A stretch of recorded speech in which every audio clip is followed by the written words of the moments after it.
this What's Up Wednesday webinar. I'm honored to be with you to share about how mindful practice can help us cope during this unprecedented time. My focus with similar presentations like this in the past has been on recognizing burnout and managing stress. And there's no denying that COVID-19 has compounded the stress level for most of us. We'll talk about some of those stressors later in the presentation. A little bit about myself, just so you know who you're talking with today. I've been working in public and school libraries for 28 years. And most of my experience has been in school libraries, but I also hold a public library certification for North Carolina public libraries as well. I'm really passionate about librarianship and teaching. Teaching is my favorite part of my role as a media specialist. I've taught students in all grades, pre-K through 12, and I've also provided a lot of professional development training for teachers and other librarians. Before we moved to Myrtle Beach last year, I was the Library Media Services Coordinator for the Union County Public School District in North Carolina, which is just east of Charlotte. But my position in the elementary school where I work now is only slightly less stressful than leading a whole school district. In my experience, Hey Lisa, can you turn your speakers up or speak closer to the microphone? People are having a little bit of trouble hearing. It's kind of soft. Oh, okay. Let's see. Is this a little bit better? Yes. For me. Everybody else, yes. Okay. Yes, Sorry yes. about that. Okay. Okay. That's okay, and I'm sorry I had to interrupt, but I didn't want you to keep talking and not be able to be heard. So I'll turn it back over to you now. I appreciate Okay. it. Okay. So what I found is that working with younger students, it takes even more patience and energy. And it's really easy to burn out if you're not careful. And that's what led me to mindful practice in the first place. In 2015, I was working in what I felt was a nearly impossible work situation. I was alone in a high poverty elementary school where my budget and my assistant had been cut after my first year there, and the workload just kept increasing every year. And if you know any school librarians, you know that we usually work alone, and we're the only ones in our schools who do what we do. And I've heard school librarians referred to as the air traffic controllers of the library world because we have to do it all.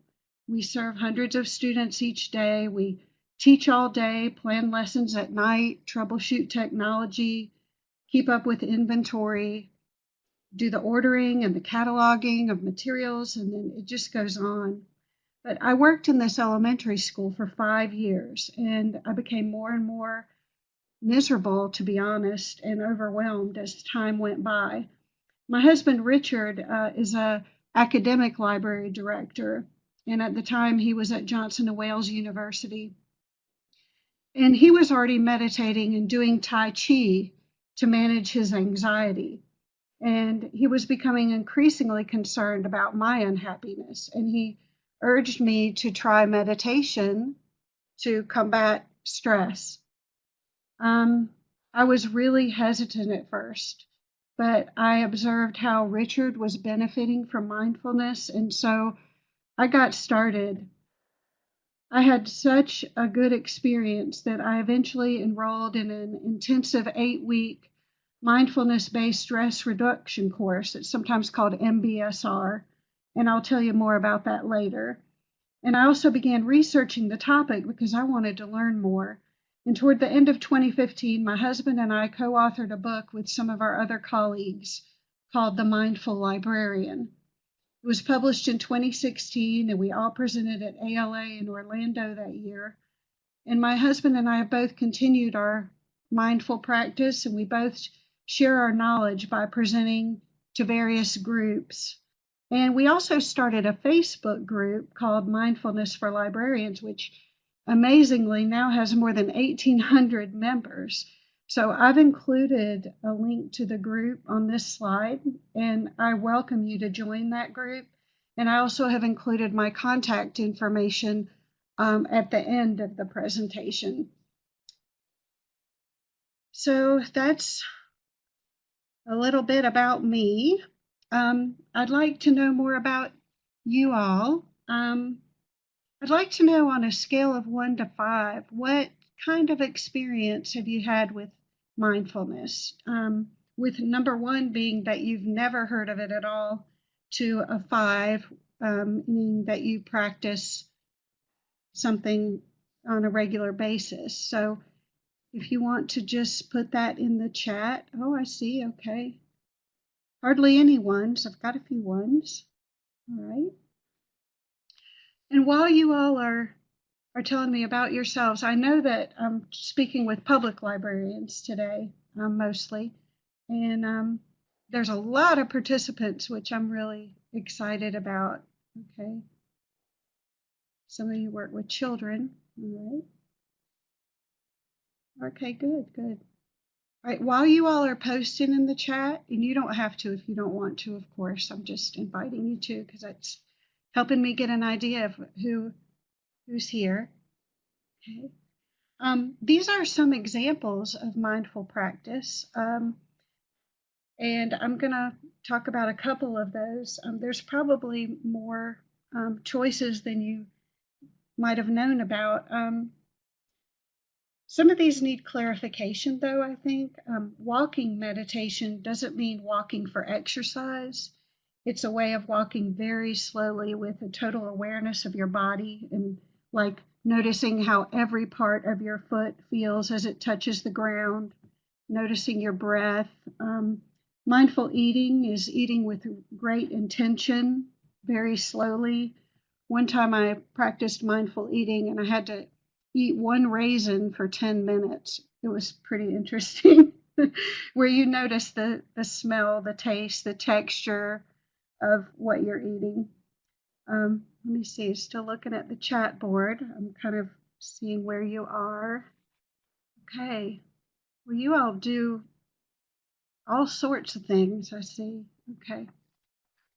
Thank you so much for posting there. We've got a lot of ground to cover today. Some of you are directors. Okay. All right. Okay, so our goals for today are we're going to try to cover a lot in an hour. And I'm glad this presentation is being recorded and that the slides are going to be shared with you so you can refer back to them later. For our goals today, in a nutshell, I'd like to define what mindfulness is, how it can apply to our work situation as librarians, and how it can help us cope with stress. And then hopefully some of you will be inspired to try some mindful practice yourself after this webinar. There are a lot of definitions about mindfulness floating around out there. It's a big buzzword these days. And from your responses in the chat, I see that most of you have heard of the topic at the very least. Some of you have a lot of experience with it. I really like this definition that's given by Susan Smalley and Diane Winston in their book called Fully Present. Mindfulness is the art of observing your physical, emotional, and mental experiences with deliberate, open, and curious attention. And I highlighted deliberate, open, and curious. Those are our key words. Mindfulness is about living in the present moment and paying attention. And it's a way of being that takes some deliberate practice to cultivate. You know, so many of our thoughts are spent ruminating on the past or anticipating what will happen in the future. And those ways of thinking can contribute to depression and anxiety if we stay there too long. So always looking in the past, you think, if only, if only. That can lead to feelings of regret or downright depression. The past can't be changed. And then on the flip side, if we're constantly worrying, what if this happens, then we can cause ourselves extreme worry, which becomes anxiety. We often can't control or predict the future. So, really, the healthiest place for our minds to rest is in the present moment. This is not doing the history of mindfulness true justice. It's a super quick timeline, but mindfulness has the benefits have been documented for thousands of years. It began with Buddhism, but today it's often a secular practice. The person who's credited with the modern movement is a man called John Kabat-Zinn. He's a physician at the University of Massachusetts Medical Center. And in 1979, he developed a program called Mindfulness-Based Stress Reduction to help patients with pain management. And his program had amazing results. And it led to a stress reduction clinic, a full clinic. Mindfulness-based stress reduction is an 8-week course that is taught by trained professionals, and it's taught all over the country, and there are online courses as well. But in that course, participants try a variety of mindful activities, and then at the end usually go on an all-day retreat on the last part of the course. Kabat-Zinn attributes the success of his clinic to principles that are derived from several religions and practices like Buddhism and Taoism and yoga, practices that are relevant today. And his participants usually report a 50% reduction in chronic pain at his clinic, as well as improved outlook and a lot of other benefits. In 1992, psychotherapists started incorporating mindfulness into the mental health field. And then in 2007, the first programs of mindfulness popped up in K-12 schools. And today, there are so many studies on this topic. The neuroscience related to the benefits is really undeniable. I was really skeptical about mindful practice at first. I thought it was a little hippy-dippy for me. But my husband is a really practical person, and he was benefiting and encouraging me. So that's what got me started. And to be honest, I was feeling badly in work to where I was at a point where I felt like I had nothing to lose. I was willing to try it. And when I started looking at the research, I found the neuroscience really compelling. These are just a few of the studies I read and overall takeaways from those studies. Like there's evidence that your brain is actually altered through mindful meditation. People have reported better immune system function, less inflammation in their bodies. It lowers your blood pressure. It improves memory.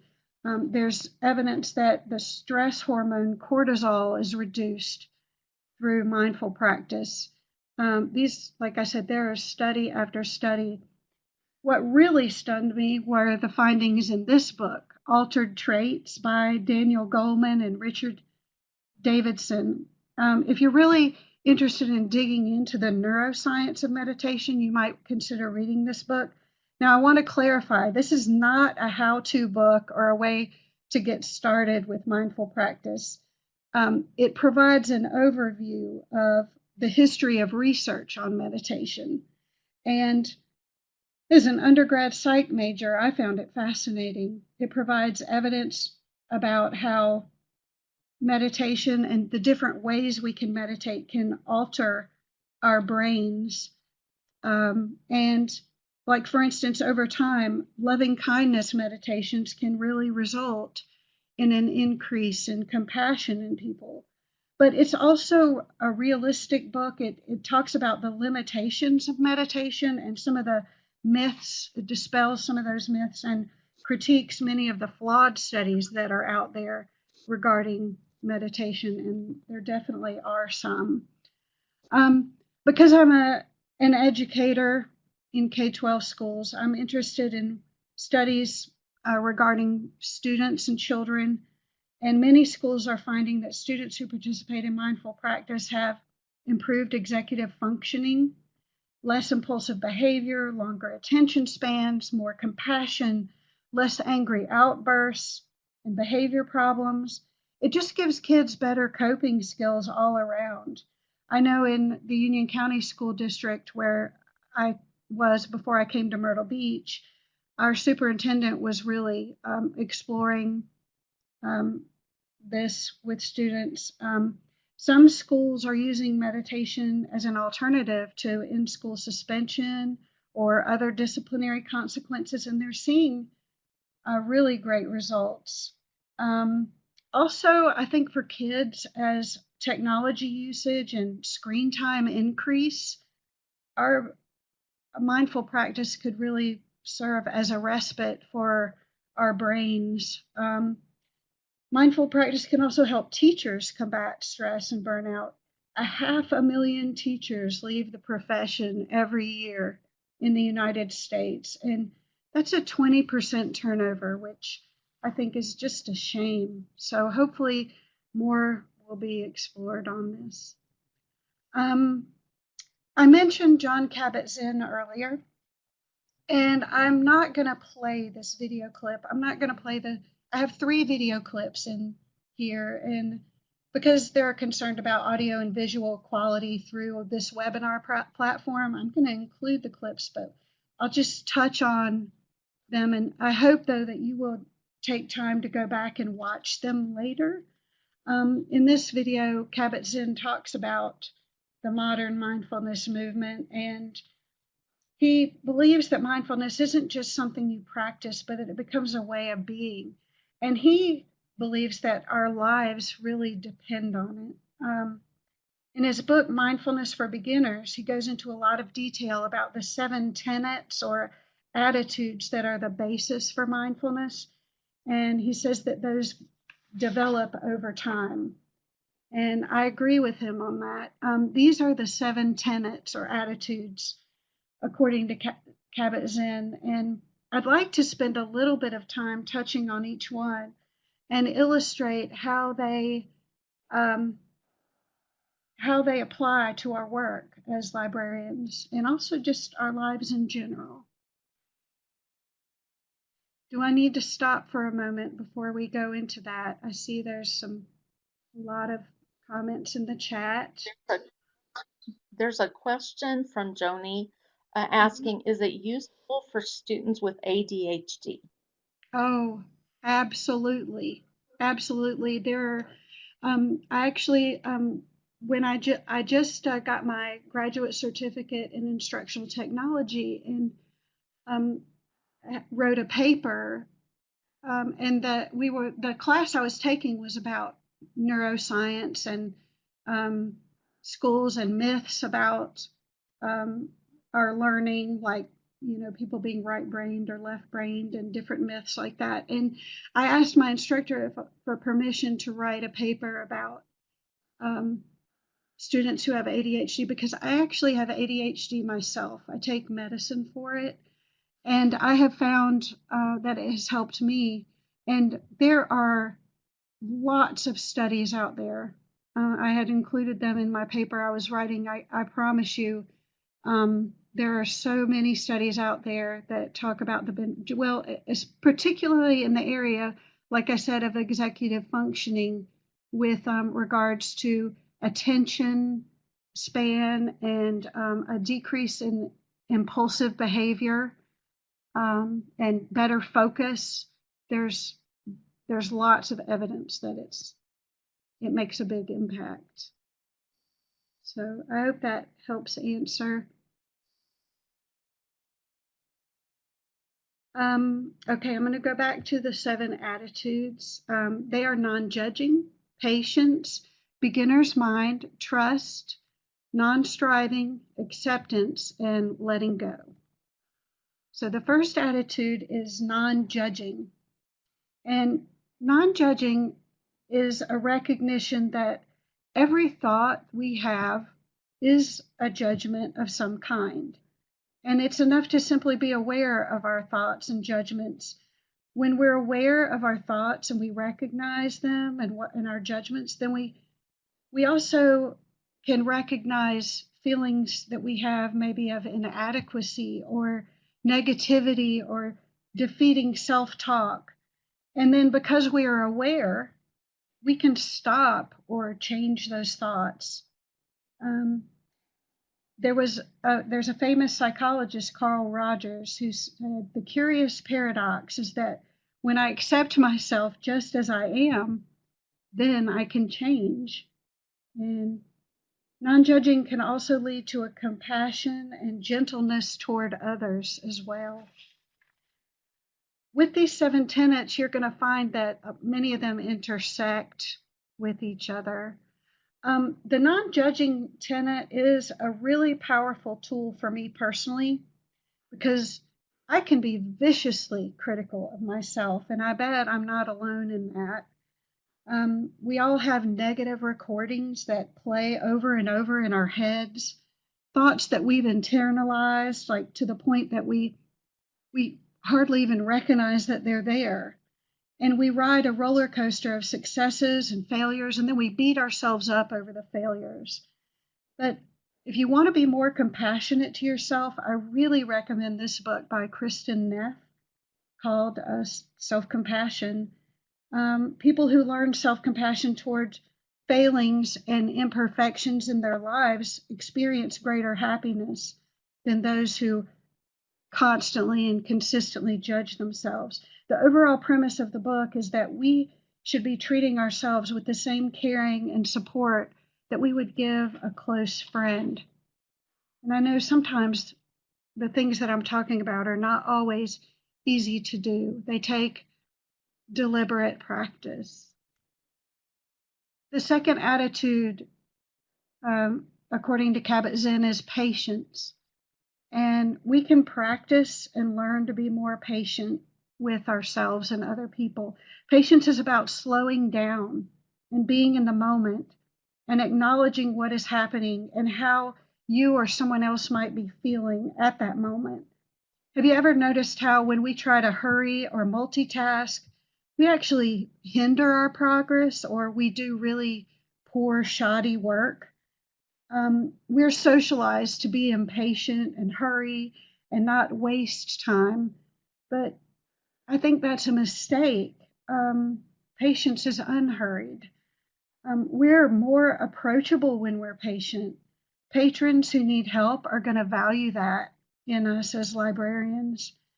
In addition, cultivating patience helps us be more tolerant of other people, not just patrons, but also our colleagues. And that results in a more civil workplace, a better work environment. Patience helps us be more realistic in setting our goals at work when we're constantly interrupted and we often have unrealistic expectations for ourselves.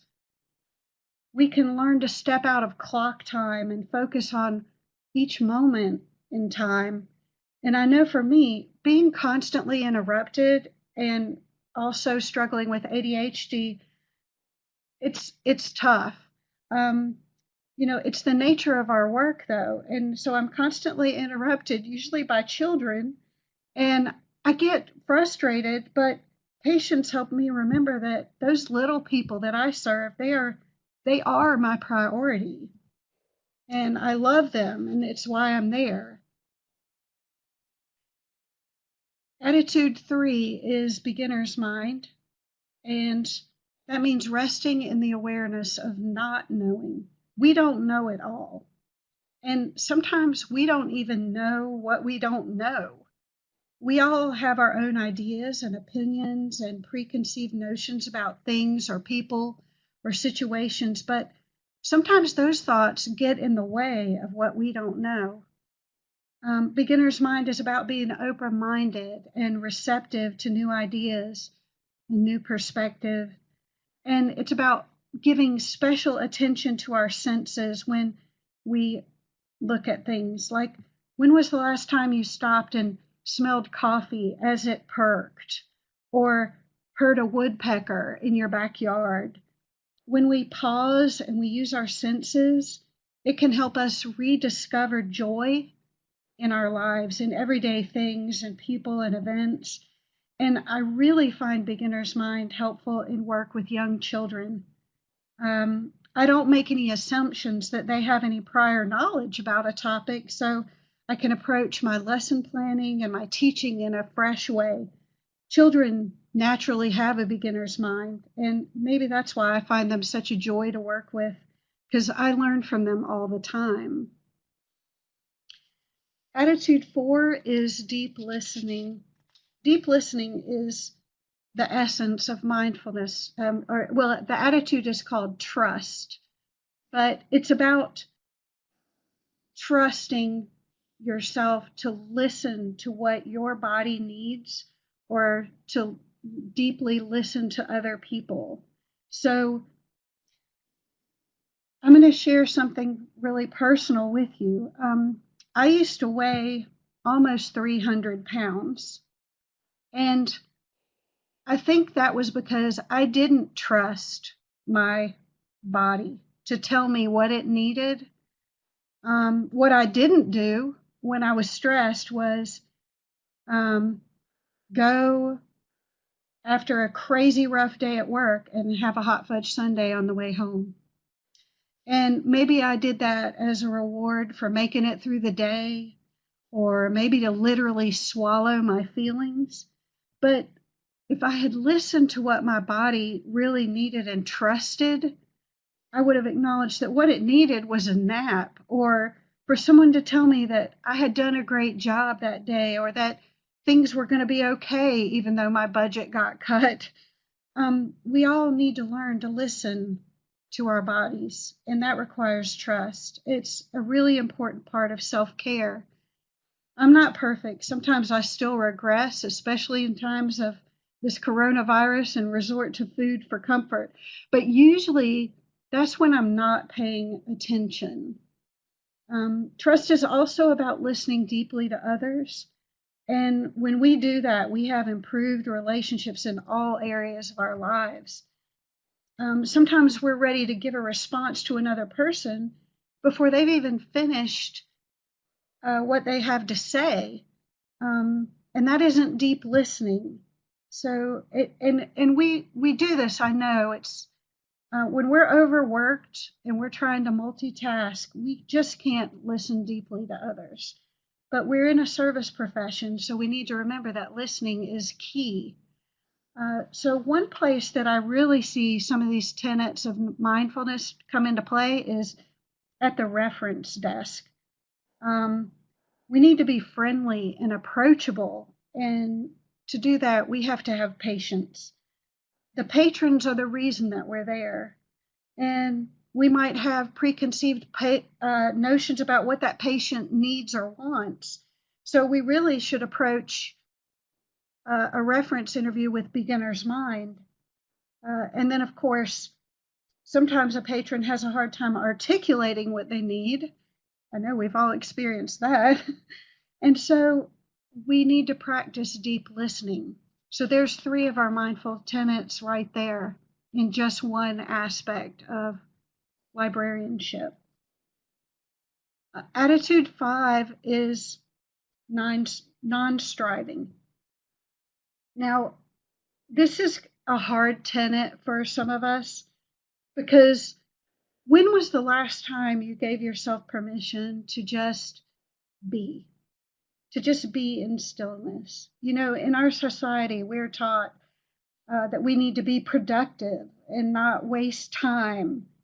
But sometimes we need to be in the moment and not worry about making progress or attaining anything. We need peace, and our minds need to be in stillness and quiet.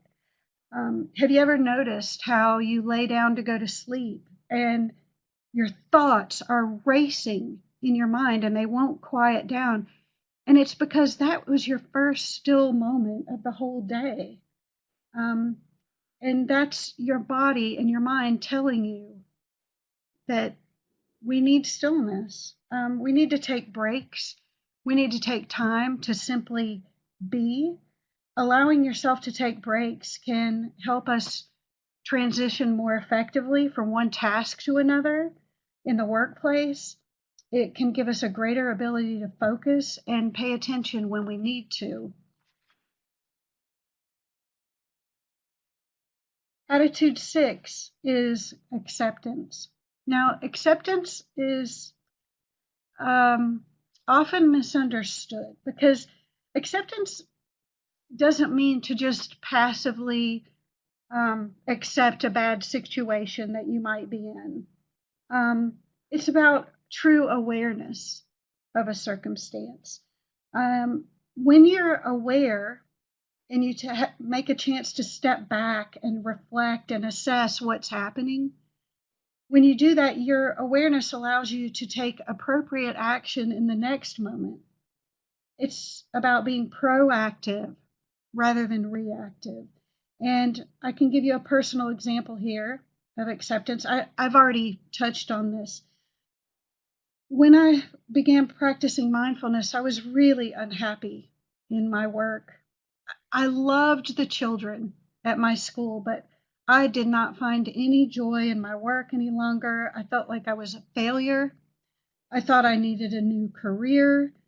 But through my mindful practice, I realized that what was happening was that I was just burning out.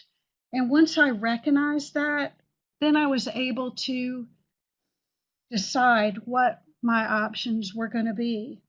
And I ended up staying at the school longer than I thought I would just because the mindful practice was helping me. But in the end, I did decide to change schools. And when I did that, I rediscovered joy in my work again. And so that's a pretty powerful example of acceptance. It also doesn't always mean recognizing a bad situation. Acceptance can be taking the time to stop and recognize good things too, like maybe you recognize yourself for a job well done in the library, or you take time to acknowledge a coworker who helped you or did a great job. Acceptance is just recognizing what is, and then you can move on from there. And then our final tenet is letting go. And letting go means developing an attitude of non-attachment to an outcome. This is a lot easier said than done, I will admit, but it's a really liberating attitude. And, Kabat-Zinn named this before the Disney Frozen song, Let It Go, Let It Go.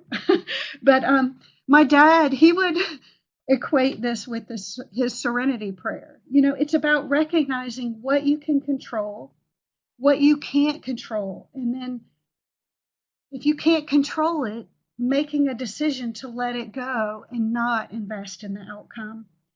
It doesn't mean you don't care but it's just kind of making a decision that whatever's going to be will be, and giving yourself permission not to react. It can also lead to forgiveness and peace in relationships. Letting go can make us more resilient and give us the freedom to decide how to respond to a situation and literally turn off the stress response. Now, and this has been huge for me. It's probably common sense for some of you, but it was a big revelation for me that I could decide not to respond, that so much of our stress comes from the inside out, and that we can give ourselves permission to not respond. One of my very favorite authors, Maya Angelou, once said, "You may not control all the events that happen to you, but you can decide not to be reduced by them." And I try to remember her quote often. So these are really trying times. COVID-19 has undeniably changed our lives. Everybody's experiencing a lot more stress and anxiety now. I was sitting silently and watching the chat at the beginning of our session, and I know some of you are starting curbside service with patrons, or you've opened up to staff. You're getting, maybe I didn't catch it, but some of you may have opened up already to patrons. I know my husband is working on a plan right now because at his school here they're wanting to open to patrons really soon, and he's worried about the health of his staff and their well-being. Many of us are dealing with loneliness, boredom, financial uncertainty, cabin fever, anxiety. Maybe you're in tight living quarters and you're trying to homeschool your kids while you're working. And of course, we're all nervous about our health or the health of our loved ones. But two really important things to remember are you aren't alone, and we are going to get through this. There is going to be an end to this crisis. It would be really nice if we had a timeline and we knew when it would end and what was going to happen, but we don't. So that's why being in the present moment can really help you cope. I see somebody's referring to Thich Nhat Hanh and his writings, and his writings are fantastic too. And somebody says, "This too shall pass." And that's right. We just have to remember, we could really get caught up in anxiety and depression if we don't keep that in our in our thoughts. So I want you all to take a minute and reflect. When I just ran through a list of the stressors, did you think, yeah, that's me? I can relate to that. You're talking about me right now. Well, part of acceptance, our tenet number 7 is identifying and naming our stressors right now and in our work lives and in our personal lives too. I know that one of my personal stressors right now is trying to convince my 15-year-old son that he's got to get his online work done.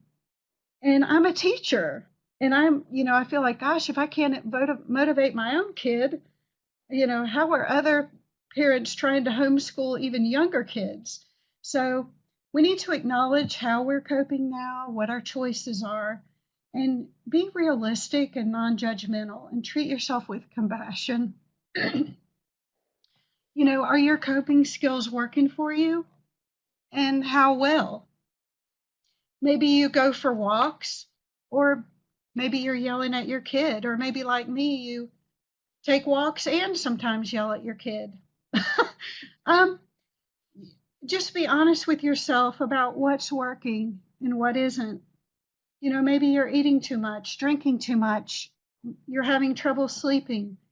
Just take a moment and think about your situation. You can post a little bit in the chat if you want to. I know this is a personal thing. If you're honest with yourself, you're probably employing some healthy and not so healthy strategies. And that's okay. We're not judging right now. We need to look at our situations with non-judgmental acceptance. Everything we choose to do for a stress response has a reason, has some benefit for us, whether it's healthy or not. Sometimes they benefit us in the small run, but not in the long run. But maybe you realize you need to step back and make some new choices or some different decisions. Some of you might decide to give mindfulness a try. I hope you will. Mindfulness takes practice, but you can get started in really small ways. Even a few minutes of meditation has been shown to activate new patterns in brain scans. And like I said before, lower your blood pressure, lower your cortisol levels. All of the suggestions here on this slide are about starting small. And before you know it, with practice, the 7 attitudes that I talked about earlier could be more prevalent in your demeanor. They all intersect, and they're all about awareness and being in the present moment. There's a mindful meditation on YouTube by Kim Eng that I got started with in the beginning. It's like a 10-minute breathing meditation.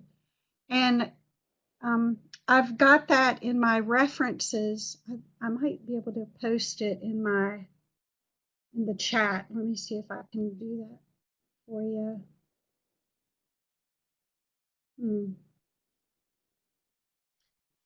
Well, it's on on the first reference slide, so I'll be sure to point it out to you. But that's a really small, good way to get started if you wanted to try a breathing meditation.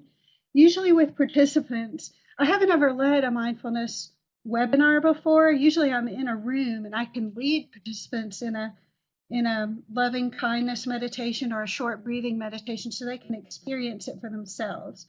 But I will be sure to point the Kim Eng link out to you all at the end.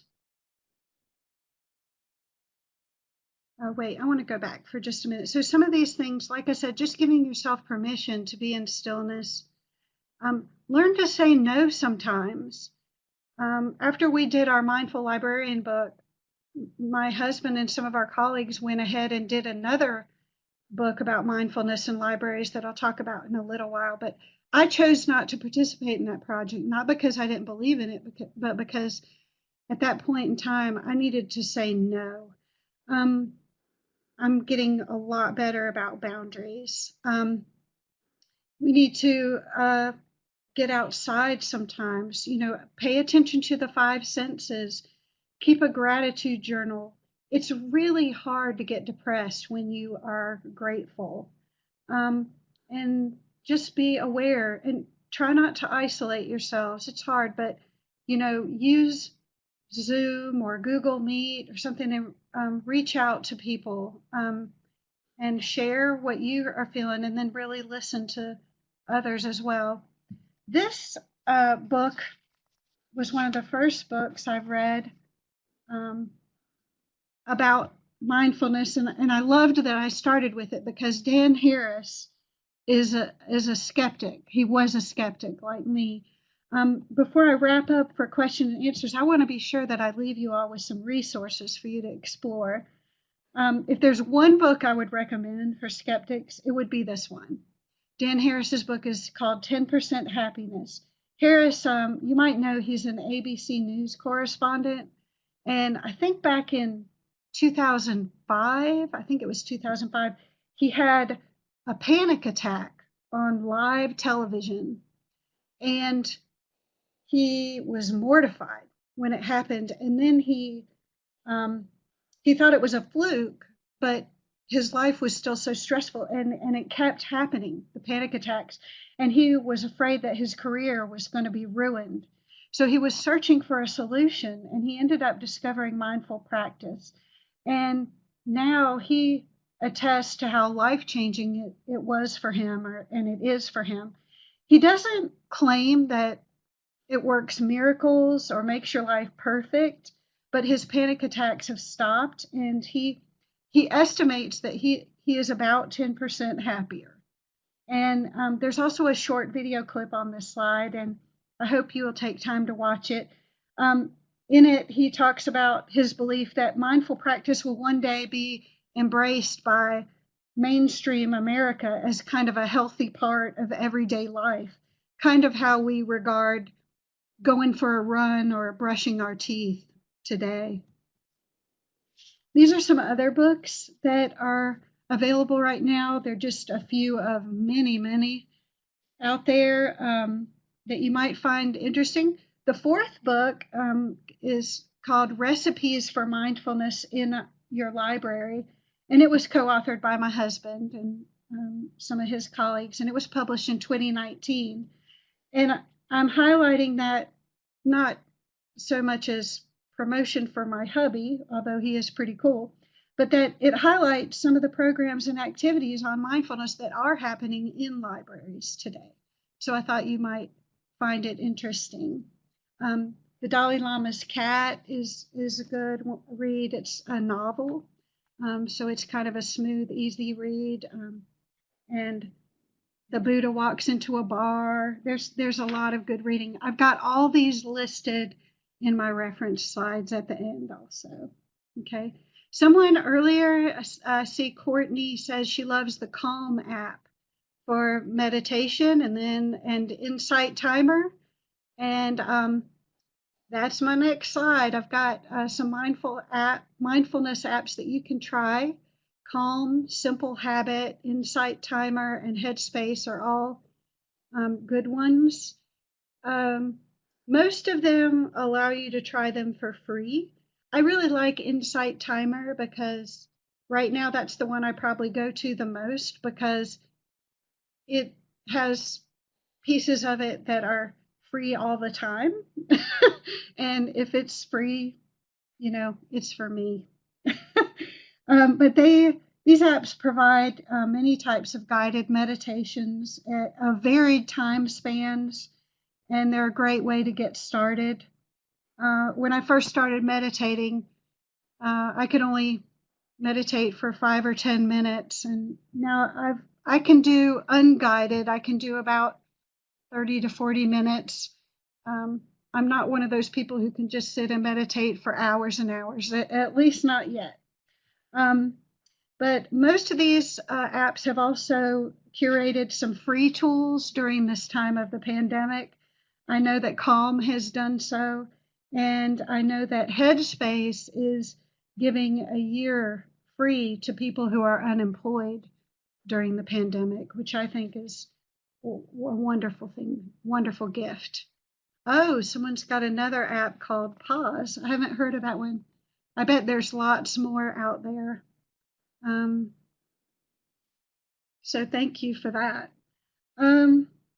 You all, I know I've raced through a lot, talked a lot. I thank you so much for being with me today. I know I packed a lot of information into this session, and I love for you to ask some questions. You can write them in the chat box. You can also contact me on Twitter. My handle is at Moniz Librarian. I've got my email address here. You can email me if you wish. And then I've also included the link again for the Mindfulness for Librarians Facebook group. So please feel free to ask me questions. Thank you, Lisa. This is excellent. I've really enjoyed this. I'm so glad. Also, for everyone that's in attendance, I will send out Lisa's presentation, a link to that, and a link to the recording. So you will be getting that. Stephanie says, what tenet helped you manage the constant bustle with anxiety?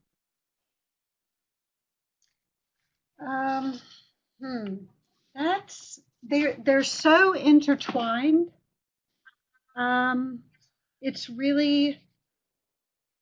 It's hard to just name one. Yes. In a way, because they do all kind of intersect with each other. Patience has definitely helped me just to slow down, and also I would say non-striving. Non-striving is really tough to learn, but giving yourself permission to be in stillness, that it is okay to rest your mind and not be productive, or at least not in a sense where you have something you can physically see, is really powerful. Because, when you're so anxious, you need to rest, you need to take breaks, you need to calm down. And so the non-striving is a big one. And then we'll see, and then also the acceptance, which is the one where you can look at your situation and then try to make decisions. Because I really don't know that I can name one tenet. They really do go together. But someone says your voice is so calming. I know it is. It If really you were is. my 15, if you were my 15-year-old son, you probably wouldn't say that. Oh, that's so funny, and I'm sure But they can relate to that too. so Stephanie asks, what slowed you down? My being miserable is what led me. When I tell you I wasn't feeling good in my work, I was in a very dark place because I had been a librarian for so long, and I am so passionate about children and teaching and libraries. When I felt like I was being set up for failure in an impossible situation, I was deeply depressed, and it spilled over into all areas of my life. I would just have crying jags, and I had panic attacks. Um, it was terrible. So like I said, when my husband encouraged me to give it a try, I really felt like I had nothing to lose and everything to gain. So, but I had to make a decision that I was burned out and I had to slow down and that I could not do it all. And, you know, maybe whoever took that position after me, maybe they had a different personality that wasn't so intense. Maybe they could detach. But in that situation, I finally made the decision that even though I loved those children, I had to go someplace else and be okay with it. So mindfulness really helped me do that. Yeah, Kathy, I see. Give yourself permission to sit and not be productive. It is hard to meditate. It isn't easy. You start small, but what you need to also remind yourself is that you actually are doing something when you are meditating. You are lowering your blood pressure. You are forging new pathways in your brain. I mean, there are brain scans, there's MRIs, there's evidence that shows that we are forging new, these neurons, these synapses in our brains are connecting in different ways as we meditate. Um, it's not mumbo jumbo. It's real. So you are being productive, even though you think you're not, even though you can't look at something that to show for it.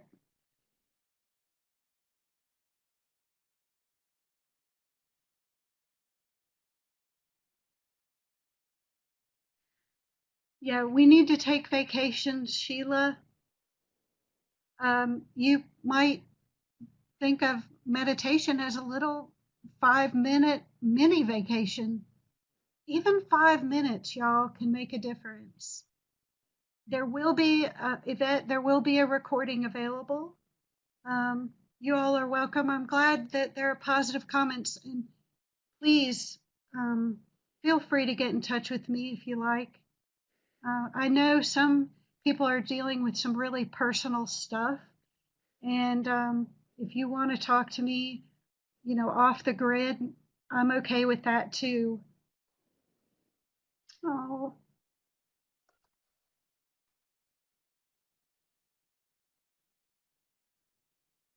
you guys, y'all are welcome. Yes, thank you, Lisa. I really, really appreciate you doing this for us.